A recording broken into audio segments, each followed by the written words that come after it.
Assalamualaikum warahmatullahi wabarakatuh. Saya Bu Siti Hania, saya tim pengajar dalam materi mata kuliah konsep dasar keperawatan. Di sini saya akan memberikan materi tentang perkuliahan mengenai Florence Nightingale ya. Oke, seperti yang kita ketahui, Florence Nightingale adalah cikal bakal ilmu keperawatan di dunia. Nanti 30 menit ke depan kita akan membahas mengenai siapa itu Florence Nightingale, apa teori yang dikemukakan, dan bagaimana perubahan yang dicetuskan oleh Florence Nightingale ini. Oke, selamat mendengarkan apa yang ingin saya sampaikan. Silahkan kalau ada pertanyaan nanti boleh ditulis di forum saja. Kita mulai mata kuliah ini dengan baca basmalah. Bismillahirrahmanirrahim. Kita mulai slide pertama.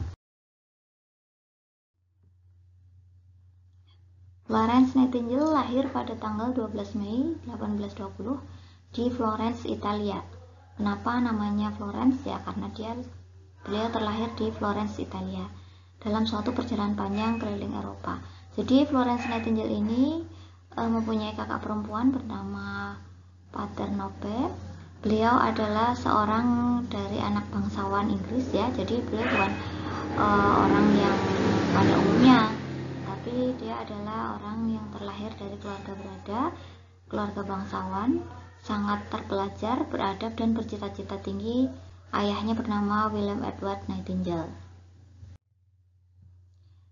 Semasa kecilnya ia tinggal di Lea Hurst, sebuah rumah besar dan mewah milik ayahnya, yaitu William Edward Nightingale tadi, yang merupakan seorang tuan tanah kaya di London, Inggris. Ibunya adalah keturunan ningrat dan keluarga Nightingale adalah keluarga terpandang. Jadi pendidikan didapatkan dari ayahnya. Ia belajar bermacam-macam bahasa. Jadi Florence ini menguasai bahasa Latin, Yunani, Prancis, dan terutama bahasa Italia. Ia senang melihara binatang yang sakit. Selain itu, ia senang bersama ibunya mengunjungi orang miskin yang sakit dan rajin beribadah. Jadi memang jiwa kedermawanan dari Florence ini sudah tercermin dari sejak kecil. Pada saat dewasa, dia menyadari bahwa dirinya merasa bersemangat dan sangat senang hati, di mana passionnya ini mulai terlihat. Bukan karena status sosial keluarganya yang kaya, tapi dia semangat sekali ketika merawat keluarga miskin yang hidup di gubuk-gubuk sekitar keluarganya. Serta ia sangat gemar mengunjungi pasien-pasien di berbagai klinik dan rumah sakit. Pada saat dewasa, Florence yang cantik, bahkan lebih cantik dari kakaknya, dan sebagai seorang putri tuan tanah yang kaya, yang mendapatkan lamaran dari berbagai bangsawan lainnya, tapi dia menolaknya. Kemudian justru Florence merasa terpanggil untuk mengurus hal yang berkaitan dengan kemanusiaan. Inilah yang menyebabkan Florence sampai saat meninggal tidak menikah. Pada tahun 1851, kala menginjak 31 tahun, ia dilamar oleh Richard Monckton Milnes, seorang penyair dan ningrat. Lamaran ini pun ditolak karena di tahun itu ia sudah membulatkan tekad untuk mengabdikan dirinya pada dunia keperawatan. Jadi dunia keperawatan dahulu terkenal dengan suster, di mana perawat-perawat di sana, karena ini berhubungan dengan kastil dan gereja, maka pada waktu itu suster-suster tidak menikah. Tantangan yang diterima oleh Florence pada waktu remaja dan dewasa adalah keinginannya untuk berkarir ditolak oleh orang tuanya, bahkan ditentang keras oleh ibu dan kakaknya, karena menganggap bahwa perawat atau berkarir di bidang kemanusiaan itu lekat hubungannya dengan wanita tunggal susila dan kotor, serta menjadi selir dari tentara-tentara. Sedangkan ayahnya meski mendukung kegiatan kemanusiaan yang dilakukan oleh Florence, tapi ayahnya tidak menginginkan Florence menjadi perawat.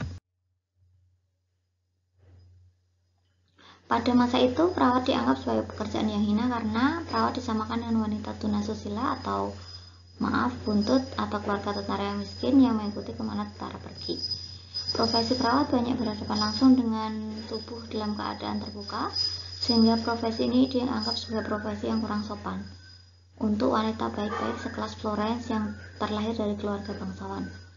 Selain itu, banyak pasien memperlakukan wanita yang tidak berpendidikan yang berada di rumah sakit dengan tidak senonoh atau seenaknya. Jadi banyak penyelewengan seksual yang terjadi pada wanita-wanita yang berpendidikan rendah, yang ini umumnya pada perawat-perawat yang ada di rumah sakit. Dan ayah Floren ini tidak menginginkan supaya Floren menempuh jalur perawat ini karena kesannya adalah seperti itu, hina dan tidak berkelas.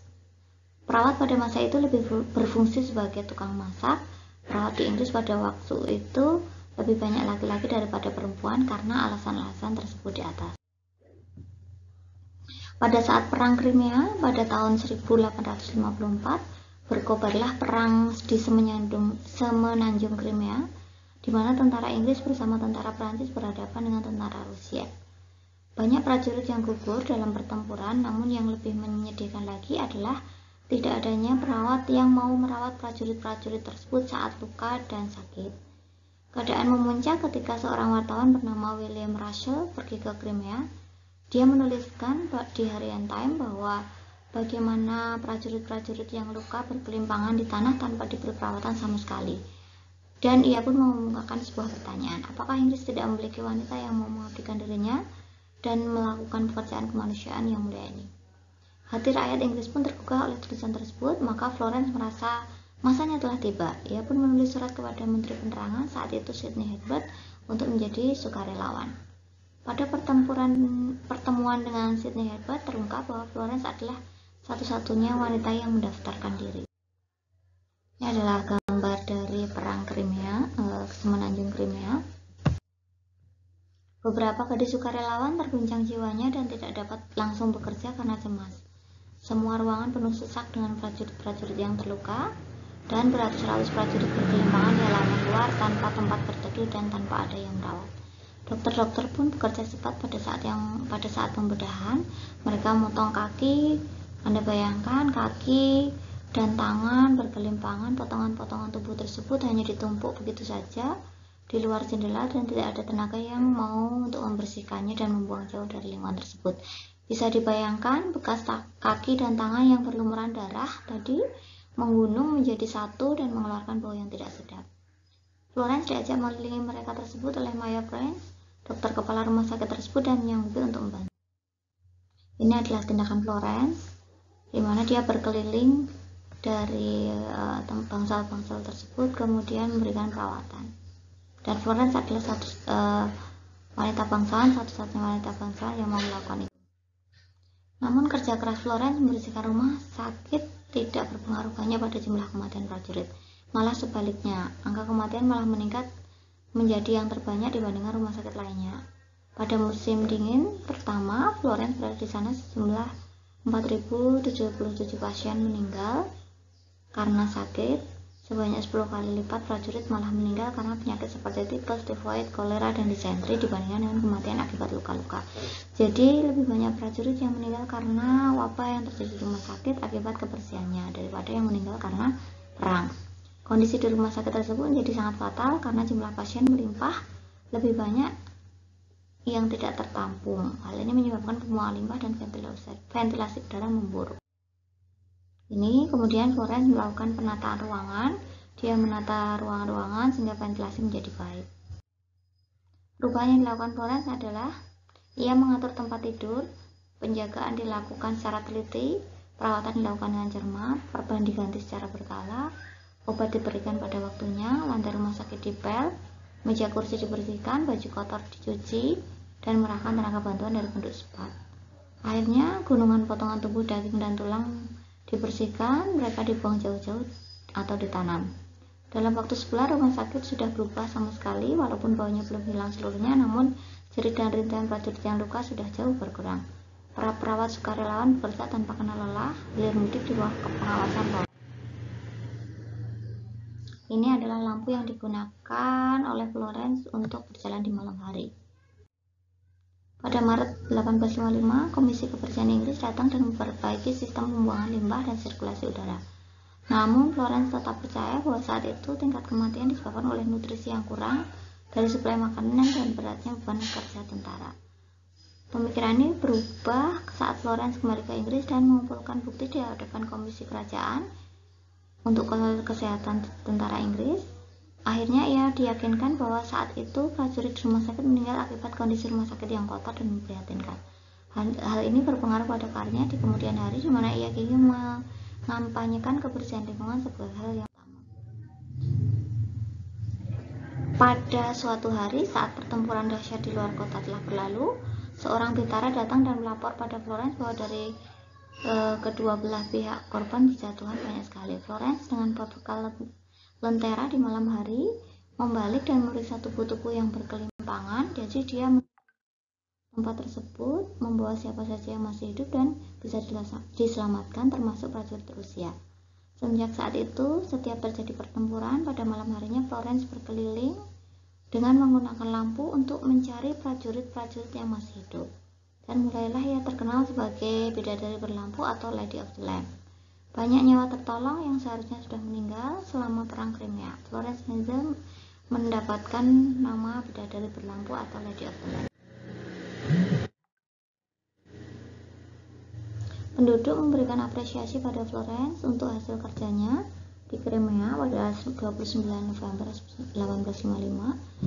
Sehingga setelah itu didirikanlah dana Nightingale untuk pelatihan perawat.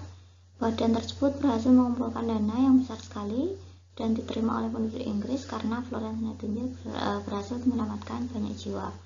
Florence menggunakan uang itu untuk membangun sebuah sekolah perawat khusus untuk wanita yang pertama. Kemudian Florence berargumen bahwa dengan adanya sekolah perawat, maka profesi perawat akan menjadi lebih dihargai. Ibu-ibu dari keluarga baik-baik akan mengizinkan anak-anak perempuannya untuk bersekolah, dan sikap masyarakat terhadap perawat akan berubah. Sekolah tersebut didirikan di lingkungan rumah sakit St. Thomas Hospital, London. Dunia kesehatan pun menyambut baik pembukaan sekolah perawat tersebut saat dibuka pada tanggal 9 Juli 1860. Berpuluh-puluh gadis dari kalangan baik-baik mendaftarkan diri, dan perjuangan Florence di semenanjung Crimea telah menghilangkan gambaran tentang hal tersebut.